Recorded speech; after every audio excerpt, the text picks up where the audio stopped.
मैं आपको मम्मी कहकर बुला सकती हूँ। दीपावली की गर्भावस्था में उसके ससुराल वाले सभी लोग उसका पूरा पूरा ख्याल रख रहे थे। ज़्यादा वजन ना उठाने देने, पौष्टिक भोजन देना और हर तरह से उसे खुश रखने ताकि आने वाले बच्चे पर सकारात्मक असर पड़े। दीपाली भी जितना उससे बन पड़ रहा था, छोटे छोटे काम करती रहती थी ताकि सास को ज़्यादा काम न करना पड़े। दीपाली को हमेशा लगते रहता था कि उसकी गर्भावस्था के कारण सास को ज़्यादा काम करना पड़ रहा है और सास को लगता था कि चाह कर भी वो बहू को पूरा आराम नहीं दे पा रही है। इस तरह सास बहू दोनों ही एक दूसरे का ख्याल रखने की हर संभव कोशिश करती रहती थी। घर के सभी लोग आने वाले बच्चे को लेकर बेहद उत्साहित थे। आखिर कई सालों बाद नन्हे मुन्ने की किलकारी घर में गूंजने वाली थी। वैसे तो घर में सभी को बेटा हो या बेटी कोई फर्क नहीं पड़ता था, लेकिन सास यदा कदा कह देती थी कि मेरा कुल दीपक आने वाला है, मैं अपने पोते के लिए ऐसा करूँगी, मैं अपने पोते को ऐसा खिलाऊंगी, इतनी बड़ी पार्टी देंगे, इतने सारे मेहमानों को बुलाएंगे आदि। यह सब सुनकर दीपाली भी मन में यही ईश्वर से प्रार्थना करती थी कि हे ईश्वर, मुझे बेटा ही देना ताकि मम्मी जी को की मनोकामना पूरी हो। आखिर इंतज़ार की घड़ियां खत्म हुई। डिलीवरी के बाद जैसे ही नर्स ने कहा कि कन्या रत्न की प्राप्ति हुई है, मम्मी जी के बारे में सोचकर दीपाली के मन ही मन उदास हो गई। नॉर्मल डिलीवरी होने से उसे उसी दिन अस्पताल से छुट्टी मिल गई। वो मन ही मन डर रही थी कि अब मम्मी जी का व्यवहार न जाने कैसा रहता है।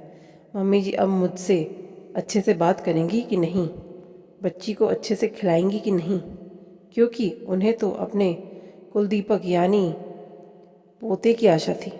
घर आने पर भी उसे बार बार लग रहा था कि मम्मी जी अब अपनी नाराज़गी व्यक्त करेंगे। जब भी सास कमरे में आती वो उनका चेहरा पढ़ने की कोशिश करती। मनोवैज्ञानिक में MA करने के बाद भी आज वो मम्मी जी का चेहरा पढ़ने में खुद को असमर्थ पा रही थी। बच्ची को देखने रिश्तेदार और पड़ोसी आने लगे। सासू माँ घर का सारा काम करके दीपाली और बच्ची का पूरा ख्याल रख कर खुशी खुशी आने वालों का स्वागत भी कर रही थी। दीपाली के कान आने वाले लोगों की ओर सास की बातचीत पर लगे हुए थे ताकि मम्मी जी के मन की बात वो समझ सके।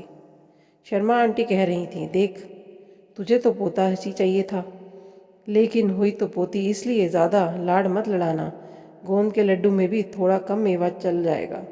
आखिर उसने कौन सा बेटा पैदा कर दिया। बादाम के भाव भी तो आसमान छू रहे हैं। 500 ग्राम के बदले 250 ग्राम डाल देना और बाकी के मेवे भी थोड़े थोड़े कम करके गेहूं का आटा थोड़ा ज़्यादा डाल देना ताकि लड्डू कम न दिखे। दीपाली सब सुन रही थी। उतने में उसकी सास की आवाज़ आई, क्यों, तू ऐसा क्यों कह? तुझे जब मंजू हुई थी तब क्या तुझे सुदीप से कम तकलीफ हुई थी?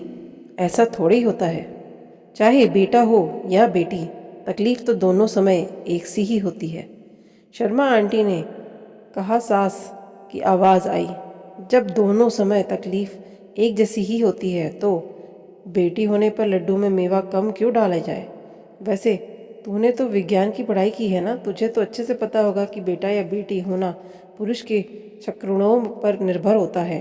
फिर मैं दीपाली को किस बात की सज़ा दूँ? मैं तो बादाम थोड़े से ज़्यादा ही मंगवाऊंगी ताकि बाद में दीपाली को बादाम का हलवा बना करके भी खिला सकूँ। यह सब सुनकर दीपाली सोचने लगी कितनी खुशकिस्मत है वह जो उसे इतनी सुलझी हुई विचारों वाली सास मिली। थोड़ी देर बाद जब उसकी सास कमरे में आई तो दीपाली भावांतरेक में उनके गले लग गई और बोली, क्या मैं आपको मम्मी कहकर बुला सकती हूँ? आशा करती हूँ आपको कहानी अच्छी लगी होगी। अगर चैनल पर नए हैं तो सब्सक्राइब करें। धन्यवाद।